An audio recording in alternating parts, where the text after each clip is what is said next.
Eh ben écoute, hein, j'ai juste à te dire bonjour. Bonjour que tu sois une petite demoiselle gentille ou un geek, un vieux geek qui tourne dans son garage. Bah, il n'y a pas de différence. Écoute, je te dis bonjour quand même. Alors, c'est Joseph. C'est Joseph pour qui? C'est Joseph pourquoi, hein? Eh ben c'est toujours Joseph l'imprimeur pour l'instant, hein, parce que j'imprime. Alors, je voulais juste, au passage, te montrer qu'est-ce que... Voilà, hein, des petites nouvelles. Donc ceci, j'espère qu'on la voit bien. Voilà. Alors ça, ben, c'est un boîtier pour la GoPro. Donc je te montre. Là, je vais peut-être pas couper l'enregistrement. Ah, comme tu peux voir, ici il a une petite languette. Alors, je l'ai imprimé en vitesse lente et en résolution 0 mm. Donc, c'est sûr que, clairement, voilà, on va essayer de, je sais pas si on va le voir, mais si on compare. Ah, il n'y a pas photo, hein, justement. Voilà. Donc, je suis assez satisfait. Alors, j'ai utilisé la méthode Raft.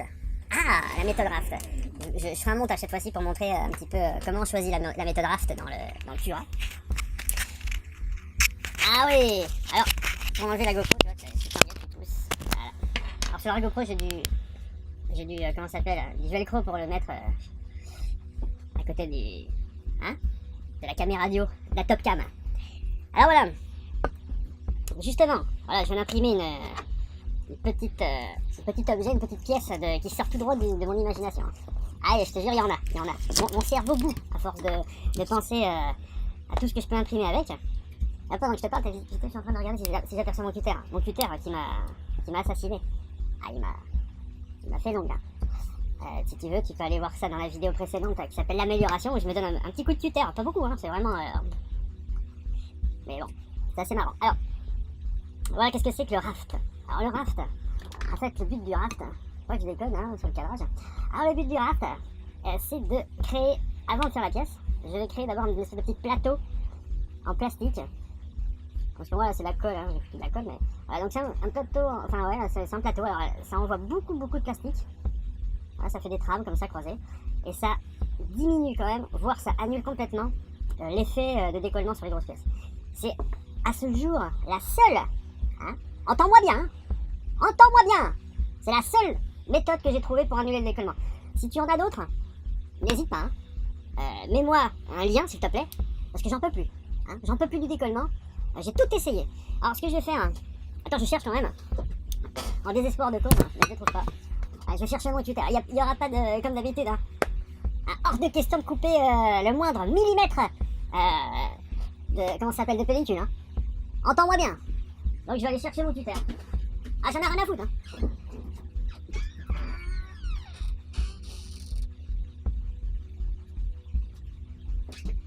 Putain, je trouve pas mon tuteur. Ah, écoute, j'ai envie de te dire que j'ai préparé cette vidéo donc avec grande attention parce que j'ai vérifié que je n'avais pas le matériel. Et ça se vérifie, je n'ai pas le matériel. Ouais. Pas de tuteur, pas de démonstration. Hein.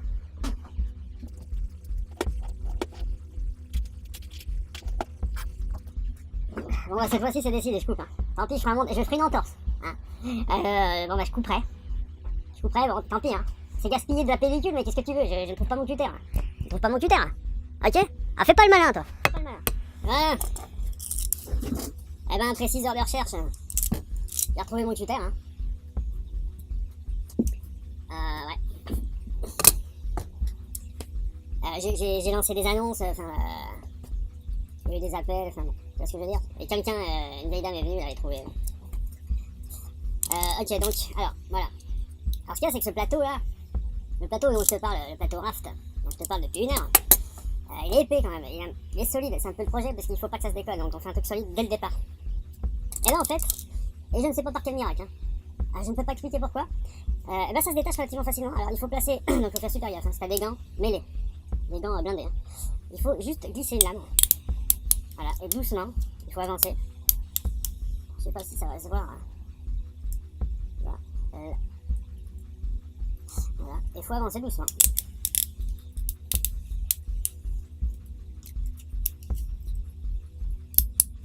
Bon, t'entends ça, Ah, ça se découpe. Ça se découpe facilement en fait. Hein. Là, on a l'impression que je force, mais en fait, je fais plus attention à mes doigts en fait.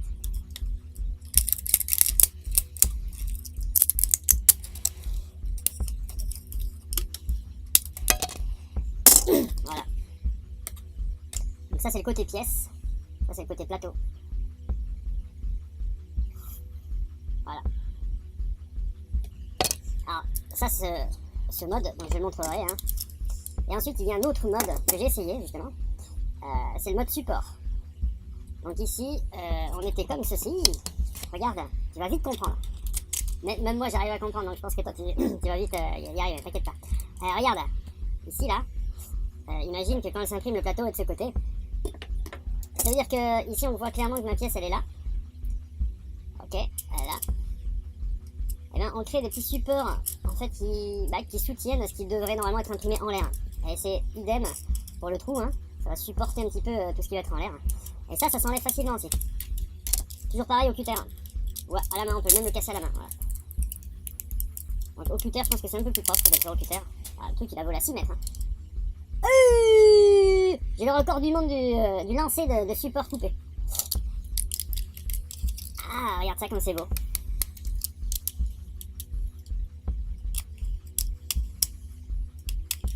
C'est bizarre ce cadrage là que j'ai fait. Ah, ok.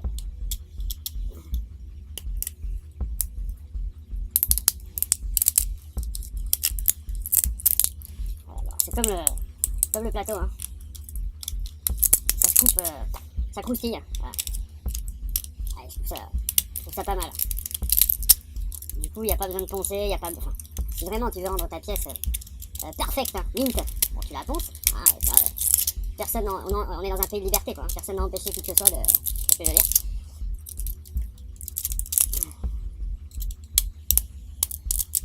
Là, je pense que j'utiliserai peut-être un tournevis pour aller au fond. Alors, ça améliore nettement quand même, il faut le dire, la qualité d'impression que d'utiliser ces deux modes. Le revers de ma médaille, comme tu peux t'en douter, sinon tout le monde fait ça, hein, tout le temps, dès le début. Le revers, il y en a deux en fait, il y a deux revers de médaille. Toi qui n'y connais rien, je vais te les dire. Il y a un, c'est nettement plus long, donc là, il faut pas te presser. Hein. Là, je crois que c'était 6 heures. Une pièce de environ donc 4 cm, et en longueur, on a un truc comme 7, 6, 7, 8, peut-être 8. Ah, 8 cm, 6 heures. Bon, tu comprends bien que 6 heures, certaines pièces, on va peut-être privilégier la qualité. Voilà, et on peut même se permettre de faire des empreintes hexagonales. Ça, je trouve ça super aussi. Donc, voilà. J'espère que cette vidéo, t'aura apporté quelques petites précisions supplémentaires. Écoute, si je peux aider, tu vois, je le fais avec grand plaisir. Hein. Avec grand plaisir, c'est gratuit. Bon, je mettrai quelques pubs hein, pour pouvoir m'acheter du filament. D'ailleurs, j'ai acheté du filament, j'en ai commandé en France. Sur Cdiscount, une boutique qui s'appelle ZL. Écoute, 18 € et quelques 18,80 € la bobine de 1 kg. Et 5,70 € de frais de port. Et à chaque bobine supplémentaire, c'est 1 € supplémentaire de frais de port. J'ai pris 3 bobines. Je me suis lâché. Hein. J'ai pris que de la couleur flashy en plus. Parce que le noir, ça commence à me... Hein, j'en ai jusque là du noir. Je ne peux plus voir cette couleur noire partout. Je veux de la couleur, je veux du... Hein. Voilà. Donc, voilà. Écoute, si cette vidéo t'a plu, n'hésite pas. Hein. Partage. Regarde cette vidéo. Allez, 30 fois. 30 fois, ça ira, je ferai pas de chichi. Partage-la sur Facebook. Un maximum. Hein. Un maximum. Fais-toi des amis que tu ne connais pas, etc. Comme d'habitude. Et puis, moi, je te dis à bientôt. Hein, parce que je vais faire d'autres vidéos. J'ai d'autres projets. Et puis surtout, la panne. Parce que cette imprimante que tu vois sous tes yeux ébahis est en panne. Elle n'a plus le chauffage du lit. Donc j'ai fait une petite action chez Banggood pour les tester. Pour voir si truc. À côté, j'ai racheté, je te l'avoue, une autre carte mère à 32,90 € chez ce même fournisseur qui est Banggood. Et j'ai reçu, il m'a envoyé exactement 3 mails. Donc c'est en général, c'est un mail tous les 48 heures. Et là, ils m'ont annoncé qu'ils ne pourraient pas traiter ma demande avant ce lundi. Nous sommes le... Je sais pas quel lundi nous sommes. 14, 13, 12, 11, 10, on doit être le lundi 10 ou 11, je sais pas. Voilà, juillet 2017. Et donc ils allaient traiter ça maintenant, donc je ferai une vidéo spéciale. J'ai commencé déjà, j'ai fait un petit montage. Je sais que ça ne me ressemble pas de faire des montages, je ne supporte pas les montages. Mais j'ai quand même fait un montage pour toi. Et voilà. Allez, mets des pouces, je te dis à plus. Et puis abonne-toi, hein. Tu verras, tu ne seras jamais déçu. Jamais. Ah oui. Bon bah... Ah, je ne peux plus me passer de toi, écoute. Juste une petite astuce supplémentaire. Je constate que lorsque j'ai routé ma pièce, mon écrou, si je veux, je peux le faire rentrer. Crois-moi, je vais y arriver. Mais ce n'est pas la solution.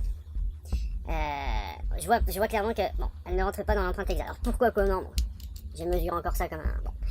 Et donc, bah, ce que je vais faire, c'est je vais utiliser tout simplement un fer à souder. Ah oui, le fer à souder, mon Dieu qu'il est beau le fer à souder. Je tiens quand même à souligner hein, le caractère high-tech de mon fer à souder. Moi qui suis électronicien, de métier, hein, je peux dire que ce fer à souder, c'est vraiment de la balle. Je te laisse imaginer ça sur des CMS.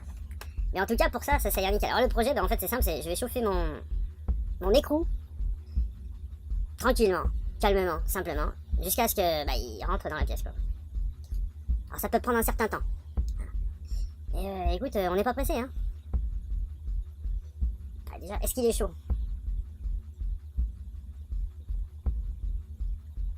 Ça m'inquiète.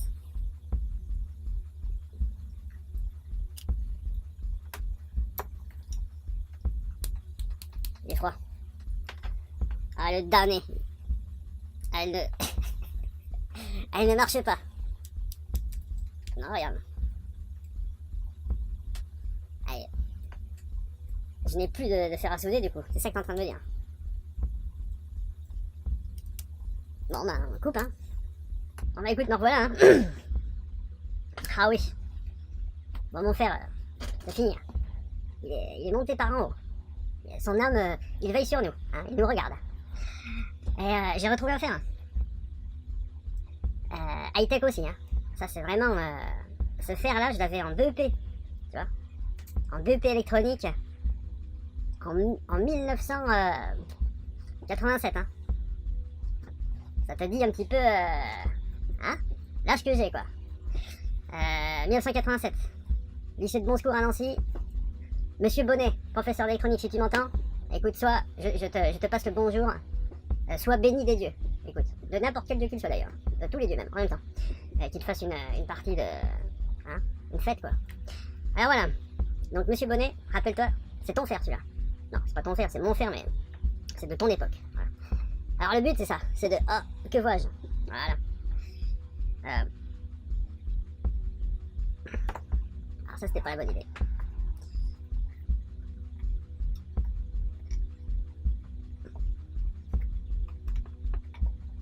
Maintenant, je pense que l'écrou est chaud. Allez.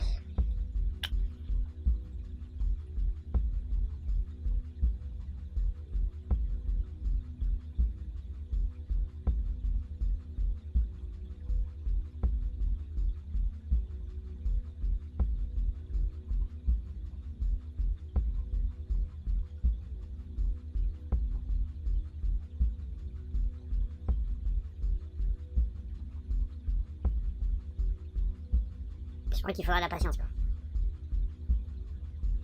Le truc, c'est que moi, voilà, faut bien que ce soit cadré quand même. Mais que moi, je suis très très patient. Mais une patience inébranlable. Le seul problème, c'est que je suis pas patient très longtemps, quoi. Voilà. Alors voilà. Là, on y est. J'ai touché un petit peu, mais c'est pas grave. Alors, le principe, tu l'as compris. Je fais chauffer mon écrou, qui lui-même fait chauffer le PLA et le fait fondre. Et du coup, ben, il rentre à son emplacement, qui a été très très mal dessiné à la base. Voilà.